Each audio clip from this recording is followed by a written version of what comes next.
makakapanayam natin, isa sa mga hinamon niya ng debate, isang international expert on the maritime uh, maritime law, ano? At eksperto rin sa iba't ibang batas tungkol dito sa karagatan, si Dr. J. Batongbakal. Good morning, Dr. J. Hi, good morning, Manong Jarius at lahat po ng ating mga tagapakinig. Magandang umaga po sa inyong lahat. Okay. Thank you very much for your time again. Ano? So ano na po ang sitwasyon ngayon kay Senator Marcoleta? Hinahamon kayo ng debate matapos siyang imbitahin ni Philippine Coast Guard spokesman Commodore J. Tariela na sumama sana dun sa Pag-asa sa Kalayaan Island Group. Biglang naghamon siya ng ng debate. Ano ba ang gusto niya pagdebatihan daw sa inyo?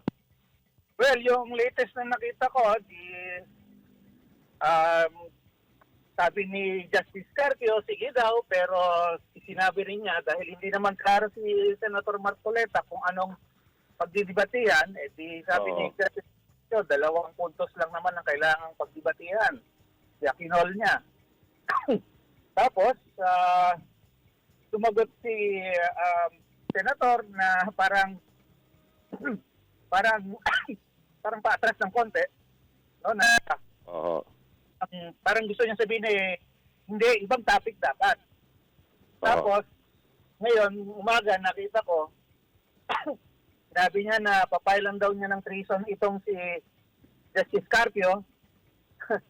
Siya daw ang traidor dahil doon daw sa decision na ginawa niya para sa Supreme Court, parang ponente. So, ayan, parang parang nakakatawa rin, no?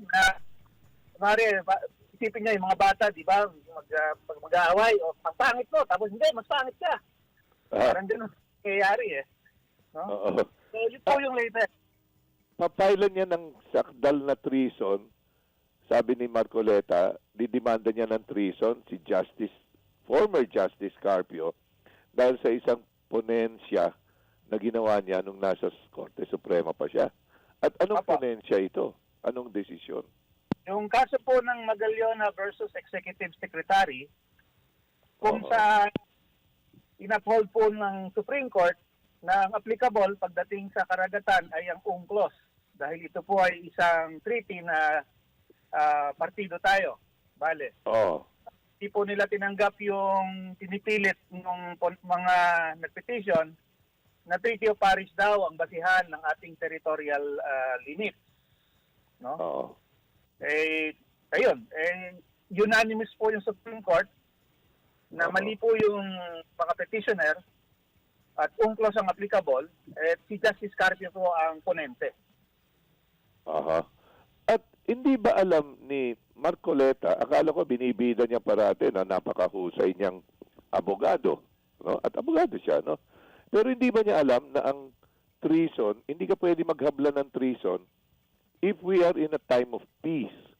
Treason applies only in wartime. Kung may digmaan tayo at merong kumampi sa kalaban, pwede nating ihabla ng nung treason. Tama po yun. Kaya nga nakakatawa na lang, no? Pakiramdam mo parang ang away ng bata na no? Away bata tsaka naghamon siya kasi dalawa ang unang binanggit niya, no, na kinilabutan tuloy ang mga tao. Una, sabi niya, walang West Philippine Sea kasi wala raw itong coordinates, mga longitude tsaka latitude, ang West Philippine Sea mismo. Tapos, ang pangalawa niyang sinabi, dahil nasa labas na ng ating 200 nautical mile exclusive economic zone, which he says does not exist dahil wala raw coordinates, pero dahil nasa labas na yung Kalayaan Island Group, i-give up na raw ng Pilipinas ito. No? At batay doon, sinabi sa kanya, Oliga, magpasyal ka, sinabi ni Commodore Tariela, sumama ka sa amin sa pagbisita sa Pag-asa Island para makita mo kung ano yung setup doon. Sumagot naman siya, itong si Marcoleta, na, sige, pero bago tayo lumipad, magdebate muna tayo, public debate. Tapos, ang sabi nga niya, pagdebatihan nga, itong mga binabanggit niya na tungkol sa kawalan ng legalidad daw ng WPS, tsaka nasa labas na ang Kalayaan Island Group ng 200 nautical miles. Pero ang naging sagot naman nung sinabi niya, o sige, pagdebatihan natin yung legalidad niyan ng dalawang yan, na legal na meron WPS at legal din na okupado natin ng isla na just a few miles beyond our EEZ. Biglang sinabi naman, kasi ang debate, di ba, sa kayong mga abogado, may struktura ito, di ba? Opo, opo. Ang sa debate, di ba, Tama po kayo. ito ang proposition or ito ang issue.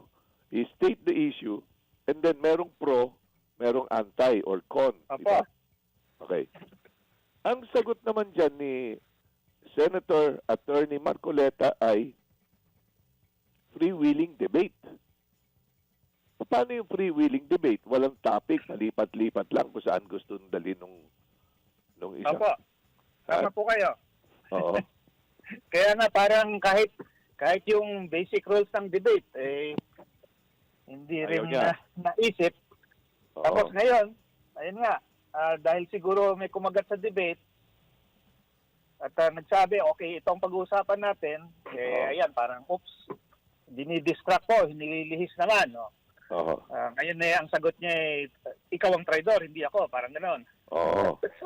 Kaya nga po Hindi nakakatawa kaya- lang para sa akin, para nga pong parang bata, bale.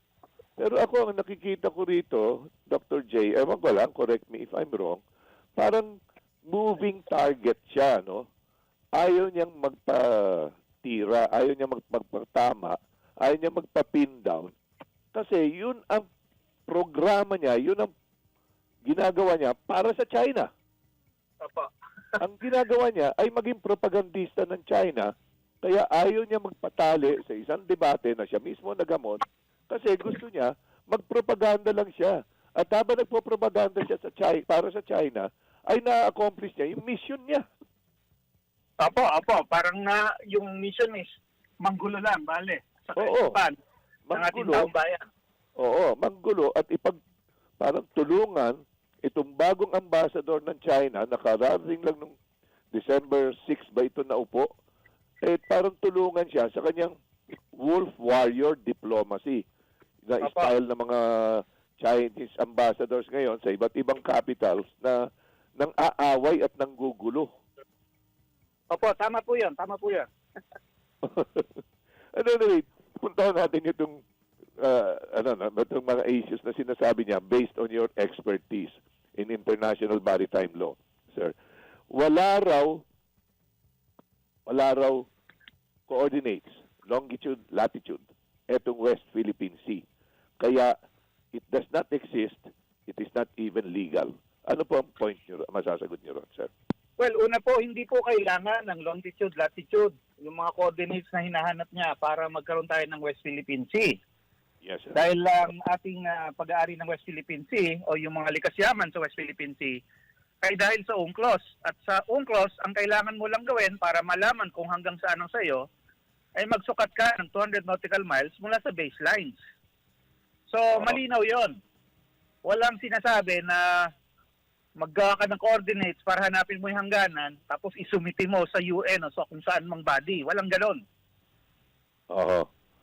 So, miski mga ibang bansa, walang coordinates yung 200 nautical miles na EEZ nila, na Exclusive Economic Zone. Wala rin. Well, karamihan po wala. Hindi ko pa lang na-check isa-isa, no? Pero kasi nga, hindi naman kailangan. Ang mga alam kong meron na ay yung mga magkakatabi, magkakalapit. So kailangan paghatian nila yung yung gitna, bale, no? Dahil easy nila nag-overlap. So merong mga nagkaroon na ng kasunduan, yun may coordinates yun. Maalala ko ngayon, yung Pilipinas at Indonesia, for example, yung EEZ sa Celebes Sea, napaghatian na yon. So yun may coordinates yun. Okay. Yung exclusive economic zone natin sa Celebes Sea, which is not part of the WPS ng West Philippine Sea, kundi sa ibaba na natin yon. Kumbaga, Celebes Sea, ano, or South Philippine Opo. Sea. Kumbaga. Okay, yun meron. Kasi naghati tayo sa Indonesia dahil nag-overlap, ano? Okay. Ngayon, sa east side natin, walang co-overlap, di ba? Sa north side natin, meron, Taiwan. So, dapat makipag-usap tayo sa Taiwan Apo. ng gano'n, ano? Okay. Pero meron tayong baselines law.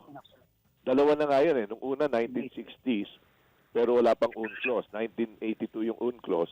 And to comply with that, nagpasa tayo uli ng Philippine Baselines Law at ito'y merong 101 base points o yung mga outermost na mga points or land points or archipelago natin, ano? And then, gumuhit dyan, pinagkabit-kabit yung 100 points na yan, base points, kaya meron tayong 101, ano? Kaya meron tayong 100 eksakto naman na baselines. So yun, na-comply na natin yung UNCLOS doon, ano? Doon sa... Opo, tama po. Law. Oo. Tama po. Paano mo ngayon i-determine yung hanggang saan yung 200 nautical miles mo kung ikaw ay nagpapatrolya, ikaw yung Philippine Navy, Philippine Coast Guard? Bali, ano lang po, susukatin mo lang yung layo. Kung Okay. nasaan ka, yung barko mo, dahil malinaw naman, itatrack ng mga equipment mo kung nasaan ka. Oo. Tapos, tignan mo lang, mula sa lugar mo hanggang doon sa pinakamalapit na baselines ng Pilipinas, ano yung Oo. distansya. So, doon pa lang, alam mo na kung nasa loob ka o nasa labas ka ng 200 nautical miles. Oo. At anong mga instrumento ang panukat nito? Opo. Well, ngayon po, syempre, meron na tayong mga modern instruments, merong mga electronic chart equipment, Oo. at mga GPS, no? So makikita Oo. mo exactly kung nasan ka, naka-automatic, pinapakita rin yung coordinates na hinahanap ni Senator Marcoleta. Oo. Pero noong araw, bago yan, no, bago nagkaroon ng mga ganyang equipment, no? Kailangan Oo. mong sukatin sa pamagitan ng sextant, no? At Oo. ibang parang kasangkapan like yung compass para Manual, sukatin mo lalo sa gabi yung mga tala, no? Mga bituin. Doon mo mamalaman kung nasan ka more or less, no? Yung coordinates mo in latitude and longitude, malalaman mo. Oo. No? Pero sa araw, kung wala ka nung mga equipment na yon, yung tinatawag na dead reckoning na lang. Parang ano na lang, parang ini-estimate mo na lang. Dahil Oo. base doon sa position mong nakuha, kunwari a few hours ago, tapos i-estimate mo yung speed at saka direction, more or less malalaman mo kung nasang general area ka. Oo. Kaya nga ang sabi natin, no, dahil itong mga maritime zone na to katulad ng territorial sea, Oo. hindi niya nire-require ang coordinates kasi nga base yan sa long standing customary international law na ginawa yung ibang parte na isulat bilang treaty law. So yung kumbaga yung pundasyon hindi talaga kailangan ng coordinates dahil dati wala namang coordinates. Ang Oo. meron lang dati ay distansya. Oo. So, ngayon, based ngayon ito sa baselines mo, ano? Sa Opo. ngayon, yun ang hinihingi ng UNCLOS na bawat bansa ideklara yung kanilang baselines. Opo, tama Ganun po ba? 'yon. Tapos, from there, susukat ka ng 200 nautical miles, mag-emanate ka ngayon outwards, ano? So, at yung sukat mo, based sa instrumento mo on what that particular time and day, na eto ngayon, halimbawa, nakalayag yung barko ng Pilipinas, alam niya ngayon, ito yung dulo. No? Opo. At alam din yun, nung kabilang panig, halimbawa, Chinese vessel, alam niya ron, yun din ang lilitaw sa kanyang equipment. Sa Opo, kanyang tama po. GPS, mga ganyan. Tama po. Yun din, Lahat po ng pareho. mga modern na barko ngayon na may mga navigation equipment, basic na yung GPS. So alam Oo. nila kung nasan sila at Oo. gano'n sila kalayo sa pinakamalapit na baseline o kaya baybayin. Oo. Tsaka kung ano itong, halimbawa, ito yung easternmost mo or westernmost na base point na pinagbatayan Opo. ng baseline mo. Halimbawa, mag-reclamation doon ng 1 kilometro, papalabas. Pero na-declare mo na sa isang batas na isinumiti mo sa United Nations na ito ang ano, hindi mo na pwedeng baguhin yon na hindi mo pwedeng dayain na hindi, nagdagdag ako ng lupa rito, nag-reclamation ako, nagdagdagan ng 1 kilometro. Kaya mula ngayon, dito na magsisimula ang aking 200 nautical mile exclusive economic zone. Hindi pwede yun. Walang daya na Sa ganun. ngayon po, opo, hindi po pwede yon. Dahil, kumbaga, kung deliberately gagawa ka ng isla para lumayo yung baseline mo, no? Hindi Oo. pwede yon. Ang allowed lang sa UNCLOS ay yung tinatawag na harbor work. No? Yung, kumare, yung Oo. pag nag-expand yung Port of Manila, di ba? So, baka ubusad ng konti yon, 500 meters, ganun. Oo. Yun pwede nang gamitin. Pero Oo. hindi pwede yung gagawa ka ng isla. Aha. Pero deklarado na natin at sinabminto natin yung batas noon eh. Opo. 2009 ba yung revised law natin on the Philippine baselines? Ano? Opo, tama po. Oo. So yun na yung naka-record sa United Nations. Opo. Yun yung sasubmit. Oo. Ngayon, ano naman ang pagka nasa labas ng EEZ mo, meron kang mga isla tulad ng Kalayaan Island Groups na nasa mapa ng Pilipinas noong pan 1734. Although ang tawag doon noon ay Bajos de Paragua o mga shoals of Palawan. Ang dating tawag sa nung panahon ng Kastila, ang tawag sa Palawan ay Paragua. Ngayon, ano ang legalidad naman na meron tayong claim or occupation of Pag-asa Island and surrounding reefs and shoals? Fully legal po yon. Ang posisyon po ng Pilipinas ay yung mga isla na yon ay subject talaga to acquisition through effective occupation. Aha. At yun nga po ang ginawa natin.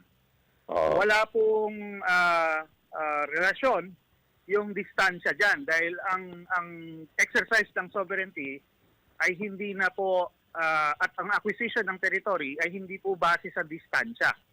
No? Oo. Maaari ang land territory mo ay magkakalayo, for example, at mas malayo pa sa 200 nautical miles. At Oo. walang problema yon. At maraming bansa sa ngayon ay ganun nga, no? Katulad ng US na ang Hawaii ay more than 1,000 miles yata ang layo sa mainland. Oo. Tapos Oo. yung Alaska, nasa gitna ng Alaska at mainland US ang Canada. Oo. Yung UK, meron siyang Ascension Islands na nandun sa South Atlantic Ocean. At Oo. yung hawak din niya, yung Falkland Islands na malapit na sa Argentina. No? So, walang relasyon, no, yung distansya doon sa acquisition mo ng land territory. Oo. At inukupan natin ito noong 1970 during the Marcos term, no? Marcos Apo. Sr. term. Oo. Opo. Oo. Ngayon, 1982 nagkaroon naman ng UNCLOS, no? At under 1982 UNCLOS, doon sa Part 6, Articles 76 and 77, may sinasabing extended continental shelf. At masasakop nito ng ating extended continental shelf. Pakipaliwanag, itong Kalayaan daw. Pakipaliwanag naman ano itong ibig sabihin ng ECS naman. Opo, bali kasi yung ating extended continental shelf, yan po yung seabed. Hindi Oo. po yan kasama yung tubig na nakapatong sa kanya. Oo. Dahil ang seabed, marami din pong likas yamang dagat yan, katulad ng Oo. petrolyo, natural gas at mga mineral. Oo. So nagawa po natin successfully, nakuha natin yung seabed dito sa Benham Rise on the west, Oo. no?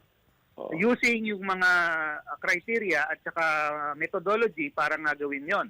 At Oo. na-validate po yon ng Commission on the Limits of the Continental Shelf sa United Oo. Nations. No? Oo. So, base doon sa mga criteria at methodology na yon, nakita natin na pwede rin pala tayong kumuha ng extended continental shelf dito naman sa kabila, no? Sa side ng sa labas ng West Philippine Sea or no, sa labas ng exclusive economic zone natin dito sa West Philippine Sea, no? So, ginawa po natin 'yon at napag-alaman natin na base doon sa criteria nga na 'yon, yung pwede nating ariin diyan sa area na 'yan ay talagang nakapaligid din doon sa Kalayaan Island Group, no? So, Oo. beyond even yung area ng PD 1596 actually, no? Oo. Kasi nung sa PD 1596, nag-drawing siya ng kahon, sabi niya, okay, itong Kalayaan Island Group, lahat ng nandito sa Pilipinas. Oo. Pero, yun nga, medyo tumagis siya sa UNCLOS later on, no? Oo. Bagamat nangyari yon, still, pagdating dun sa seabed, ang lumalabas, pwede pala nating ariin Hindi lang yung area nung 115. Oo. hindi lang yung area na drenowing na doon sa PD 1596, kundi mas malaki Nagpas pa. pa. 150 Opo. nautical miles na dagdag pa sa 200 Opo. nautical miles na EEZ. Opo. Meron- So kaya yon, ang posisyon natin ngayon ay hindi lang yung isla na nasa labas ng EEZ ang pag-aari natin, yun ding yung seabed din sa paligid niya, meron din tayong karapatan doon. Oo. Kahit na high seas na yung tubig sa itaas, still pagdating sa likas yamang dagat doon sa ilalim nun, Oo. pwede pa rin mapasa atin 'yon. Ang Pilipinas ba, ang pinakamalapit sa atin na teritoryo ng China ay yung Hainan province, sa southern China, no? Opo. Kung yung 200 nautical miles na EEZ natin at 200 nautical miles ng China na nag-emanate from Hainan, nagpapatong ba yan? May overlap ba yan? O may pagitan pang high Hindi po. seas sa gitna? Hindi po, masyado silang malayo. Mga 800 nautical miles yata ang layo ng Hainan sa Pilipinas. Okay. So, miski may 200 tayo, tap 200 nila, meron pang 400 nautical miles na lapad ng South China Sea na natitira sa gitna. Opo. Okay. Opo. Ngayon, miski mag-claim tayo ng another 150 nautical miles na exclusive economic zone at mag-claim din ng China ng another 150 nautical miles exclusive economic zone. So that's 350 each, mangyayari. 700 ang total. Meron pa rin 100 nautical miles sa pagitan natin na agwat. Tama ba? Opo. Opo. Tama ang mathematics ko, Tigto 350. Kung continental shelf po ang tinutukoy niyo, opo, tama po. Oo. Kasi yung Okay. EEZ hanggang 200 lang talaga yun. Oo. So, hindi tayo mag-overlap. Hindi po. So, wala dapat iangal itong China, pero inaangkin niya ang kalayaan, Opo, opo. Oo. Ngayon, yung pag sinasabi natin continental shelf ang batayan na ito, may scientific basis ba yan? Kasi pag tinitingnan ang cross-section ng isang bansa, isang teritoryo, nakalitaw sa, kung titingnan mong cross-section yan, may parang waterline ka, guhit ng tubig, tapos nasa taas niyan yung kalupaan. Tapos, makikita mo, sa ilalim niyan lupa na yan, unti-unting palalim na palalim yung nakapatong siya sa main continent or continental shelf. Tapos, babagsak na yon, yung contour na yon, lalalim. Sa Apo. kaliwat kanan, papunta na sa, deep seas, Hanggang ilan ba talaga, yan ba ang nagiging batayan unang-una ng continental Well, ang batayan shelf ng po. isang bansa?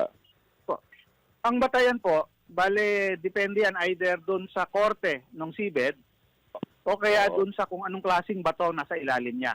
Okay? Mag-umpisa ka mula 200, doon sa dulo ng continental shelf at EEZ at 200, yung sa boundary niya, and then tignan mo ngayon, anong korte ng seabed dyan o kaya anong klaseng, ano yung characteristics ng mga bato dyan sa ilalim ng seabed.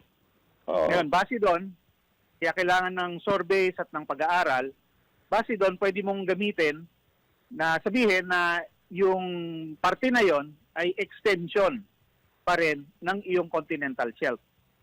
Oo. Then you submit the data and information sa CLCS. Titignan nila CLCS, kung tama yung ginawa mo, Oo. Commission on the Limits of the Continental Shelf. Oo. Titignan nila kung tama yung research mo, kung tama yung ginawa mong methodology. Kung okay, di ayos. Kung sa tingin nila may duda sila na mukhang mali ito, kaya mukhang sumobra ka dito, etc., then gagawa sila ng mga recommendation para i-check mo yung ginawa mo. Oo. And pag nagkaayusan na kayo, nagkasundo kayo na okay, ito yung dapat talaga na paraan, then Oo. okay na. So yun ang ginawa natin in the case of Benham Rice or Philippine Rice sa East Philippine Apo. Sea, sa east side Apo. of Luzon, So nakapag-claim tayo ng beyond our 200 nautical miles exclusive economic zone. Ni-recognize na ng UN, anong taon nga ba ito na meron tayong additional 150 nautical miles extended continental shelf. Kailan nag-grant ito Apo. ng UN? Opo, tama po. Ganun nga po nangyari. Anong taon ito na inaprubahan? 2012 po. 2012, okay. 2012, so hanggang 350 nautical miles ang sukat natin ng ating sovereign rights na pangisdaan tsaka iba pang economic rights natin, ano? Sa Opo, east side opo. natin. Okay. Ang China may inexplore without our permission na 5 features sa East Philippine Sea dito sa may Benham or Philippine Rice. At binansagan nila ng mga Chinese names. Dahil sila raw ang nakakita. Ewan ko kung anong sasakyan nila. Mga ano ba ito? Submarine ba talaga? Or ano? At any rate, at dahil sila raw ang nagpangalan ng 5 batuhan doon or kung ano man, bahura or ano, kanila raw yun. Anong batas ang pwede nilang i-cite doon? Wala po. At saka Wala. hindi po nila pwede talagang i-claim 'yon, no? Oo. Sa pagkakalam ko hindi naman talaga nila claim. Pero yung Oo. pangalan, yung pagpangalan bale at yung kumbaga prestige noon, yung siyempre yung Oo. claim nila, yung Oo. claiming the honor of naming a newly discovered feature, no? Oo. Ang problema noon, yung ibang nakita nila nasa loob po ng ating exclusive economic zone Oo. at ng ating continental shelf, Oo. no? Yung iba sa labas, nasa high seas. So walang problema 'yon dahil lahat Oo. naman pwedeng kumuha nun. Oo. Pero yung posisyon po natin, dahil nga ni walang permiso yung ginawa nilang pag-survey, Oo. hindi naman dapat tama yon, no? So yan po, Oo. pinagdidebatihan pa yan doon po sa International Hydrographic Organization dahil yun nga, yung mga bansa naging concerned din na nangyayari ito na wala man lang pasabi. Oo. Sa salitang Chinese mismo, wasyaw yan, wasyaw. Peke. Okay. Balikan lang natin yung West Philippine Sea. Doon sa Pag-asa, west of Pag-asa, lampas nito, pero ang Pag-asa merong 12 nautical miles territorial waters. Opo. Dahil ano natin, okupado natin yan. Pero nasa loob nitong 12 nautical miles na ito ang Kagitingan at Zamora Reef na inagaw ng China. So Apo. illegal yung ginawa nilang yon dahil sa atin yun Apo. pa rin. Dahil nasa Apo. loob ng 12 nautical miles na territorial waters natin. Tapos ginawa nilang isla. So lumitaw ngayon sa tubig. Bahura lang yan, nalubog naman pa sa tubig. So paano yun? Pwede ba nilang i-claim na kanila na yon dahil by occupation tapos may 12 nautical miles din sila? Well, yun nga po yung isa dun sa mga issue na dinala din natin dun sa arbitration, kung yung mga lugar na low tide elevation ay pwede ngang ma-occupy at ma-acquire. No? Katulad ng Mischief Reef na underwater naman yon, ginawa ng isla. Ang posisyon natin na kinatigan din ng tribunal, no? Nag-agree yung tribunal, hindi pwede. No? Labag yun sa karapatan natin. No? At hindi yon tinanggap na valid na appropriation ng karagatan. Oo. Yung sa ibang lugar na meron ng dating high tide elevation, meron na dating isla, meron dating bato na nakausli, pwede daw. No? Oo. Pero yung mga lubog talaga, ay hindi pwede. Okay.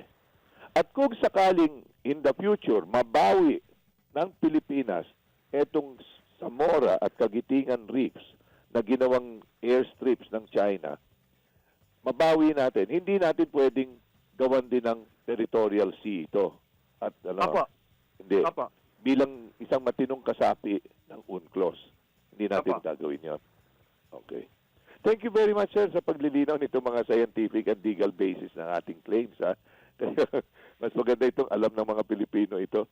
Sana matuloy na rin yung debate nyo, miski kahit pa paano, basta mapin down nyo lang kung anong topic si Senator Rodente Marcoleta. Well, sabi ko nga po, hindi naman yan matters for debate. Kung gusto niyang malaman, then it's a matter for discussion, maybe a lecture or training, orientation, okay lang yun. Dami tayong ginagawang ganon. Pero base nga po dun sa latest na na ginawa niya hakbang, parang batang nangaaway So, wag na lang nating patulan. Okay. Thank you very much for your time, Dr. J. God bless Sige at po. mabuhay kayo, sir. Welcome po at magandang umaga po ulit sa lahat. Okay. Once again, that was Dr. J. Batong Bakal, Director for Institute for Maritime Affairs and Law of the Sea.